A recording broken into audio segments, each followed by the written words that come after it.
हमने आपको दिखाया कि गाड़ी वॉशिंग लाइन प्लेस हो रही है, तो उसका हमने वो नीचे आपको सारा उसका प्रोसेसिंग दिखाया है। ब्रेक गियर सिस्टम हमने आपको दिखाया है।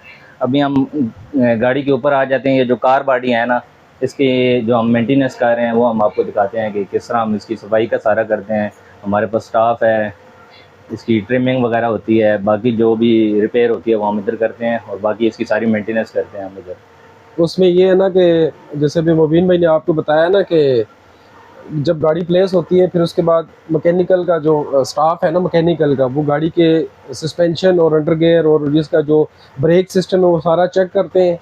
उसको जो चीज़ें रिप्लेस होनी है रिप्लेस करते हैं, जो नई जो भी होता है वो सारा करने के बाद फिर ये ऊपर कार बॉडी ये होता है कि जैसे सीट फटी हो, सीट रिपेयर होगी, ये कोई कोई चीज़ ऐसी है, कोई मिसाल के तौर पे कोई शीट, जैसे ये आपको ये सीट नज़र आ रही है मुबीन भाई, ये अगर ये सीट लूज़ है, अगर फिर इसको वो एडजस्ट करेंगे।